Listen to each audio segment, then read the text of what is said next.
اعوذ باللہ من الشیطان الرجیم بسم اللہ الرحمن الرحیم۔ جن امتوں نے نبیوں کی باتوں کا انکار کیا اور ان کا مذاق اڑایا اور انہیں جھٹلایا، تو اللہ تبارک تعالیٰ نے اپنے سچے رسولوں کی تصدیق کے لیے کبھی اپنے آپ اور کبھی قوم کے مانگنے پر ایسی نشانیاں نازل فرمائی جو نبیوں اور رسولوں کی تصدیق کی وجہ بنی اور معجزہ کہلائی۔ لیکن اگر قوم نے اس نشانی اور معجزہ کے بعد بھی جھٹلانے کو نہ چھوڑا اور نہ دشمنی چھوڑی بلکہ ضد پر اڑے رہے، تو پھر اللہ تبارک تعالیٰ کے عذاب نے آ کر ان کو تباہ و ہلاک کر دیا اور ان کے واقعوں کو آنے والی قوم اور نسلوں کے لیے عبرت و نصیحت کا سامان بنا دیا۔ سمود قوم کے وہی لوگ ہیں جو پہلے عاد کی ہلاکت کے بعد حضرت ہود کے ساتھ بچ گئے تھے اور ان کی نسل عادی ثانیہ کہلائی۔ ان کو سمود ارم بھی کہا گیا۔ سمود کی آبادیاں ہجر میں تھی۔ حجاز اور شام کے درمیان وادی قرا تک جو میدان نظر آتا ہے، یہ سب ان کے رہنے کی جگہ ہے۔ سمود کی بستیوں کے کھنڈر اور نشان آج تک موجود ہیں۔ ان کی خاص بات یہ ہے کہ ان بستیوں میں مکان پہاڑوں کو کاٹ کر بنائے گئے تھے۔ گویا سمود تعمیرات کے معاملے میں بہت زیادہ ماہر تھے۔ سمود اپنے بت پرست پرکھوں کی طرح بت پرست تھے۔ وہ خدا کے علاوہ بہت سے باطل معبودوں کے پرستار تھے اور شرک میں ڈوبے ہوئے تھے۔ اس لیے ان کی اصلاح کے لیے بھی اور ان پر حق واضح کرنے کے لیے بھی انہی کے قبیلے میں سے حضرت صالح علیہ السلام کو نصیحت کرنے والا پیغمبر اور رسول بنا کر بھیجا گیا، تاکہ وہ ان کو سیدھے راستے پر لائے، ان پر واضح کرے کہ کائنات کی ہر چیز اللہ کے ایک ہونے اور اکیلے ہونے پر گواہ ہے۔ انہیں اللہ کی نعمت یاد دلائے اور بتائے کہ پرستش اور عبادت کے لائق ایک ذات کے علاوہ دوسرا کوئی نہیں ہے۔ حضرت صالح علیہ السلام کی مغرور و ترکش قوم نے ان کی پیغمبرانہ دعوت و نصیحت کو ماننے سے انکار کیا اور اللہ کے نشان کا مطالبہ کیا۔ تب صالح نے اللہ کے دربار میں دعا کی اور قبولیت کے بعد اپنی قوم سے فرمایا کہ تمہارا تعلق مطلوب نشان اونٹنی کی شکل میں یہاں موجود ہے۔ دیکھو، اگر تم نے اس کو تکلیف پہنچائی تو پھر یہ ہلاکت کا سامان ثابت ہوگا، اور اللہ نے تمہارے اور اس کے درمیان پانی کی باری طے کر دی ہے۔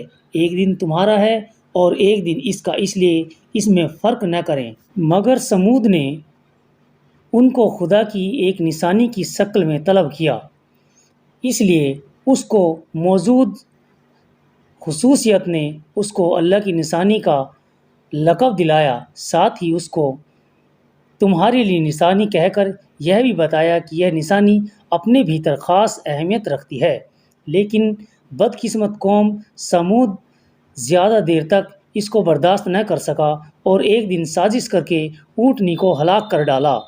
حضرت صالح علیہ السلام کو جب یہ معلوم ہوا تو آنکھوں میں آنسو لا کر فرمانے لگے، بدبخت قوم، آخر تمہارے صبر نے ہو سکا، اب اللہ کے عذاب کا انتظار کر، 3 دن کے بعد نہ ٹلنے والا عذاب آئے گا۔ سمود پر عذاب آنے کی نشانیاں اگلی صبح سے ہی شروع ہو گئی، یعنی پہلے دن ان سب کے چہرے ایک طرح پیلے پڑ گئے، جیسا کہ ہر شروعاتی حالت میں ہو جایا کرتا ہے، اور دوسرے دن سب کے چہرے لال تھے، گویا خوف دہشت کا یہ دوسرا درجہ تھا، اور تیسرے دن ان سب کے چہرے سیاہ تھے اور اندھیرا چھایا ہوا تھا۔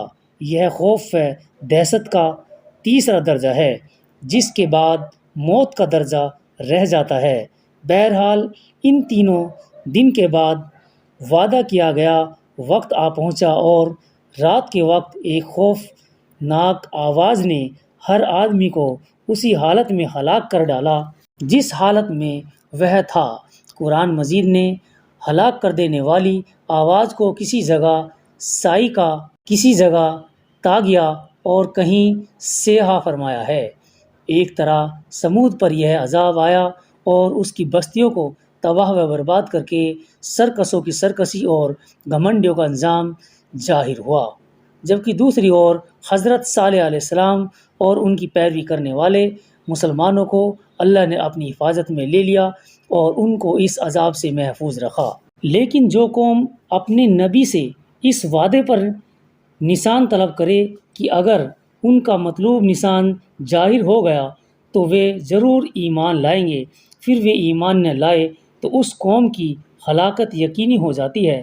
اللہ تعالیٰ اس کو معاف نہیں کرے گا جب تک کہ وہ توبہ نہ کر لے اور اللہ کے دین کو قبول نہ کر لے، یا اللہ کے عذاب سے صفائے ہستی سے مٹ کر دوسرے کے لیے عبرت کا سبب نہ بن جائے۔ یہ مہلک غلطی اور نفس کا دھوکہ ہے کہ انسان خود ایسی غفلت اور دنیاوی ذات و حلال دیکھ کر یہ سمجھ بیٹھے کہ جس قوم یا فرد کے پاس یہ سب کچھ موجود ہے وہ ضرور اللہ تعالیٰ کے سائے میں ہے، اور ان کی خود ایسی اللہ کی خوشنودی کی نشانی ہے۔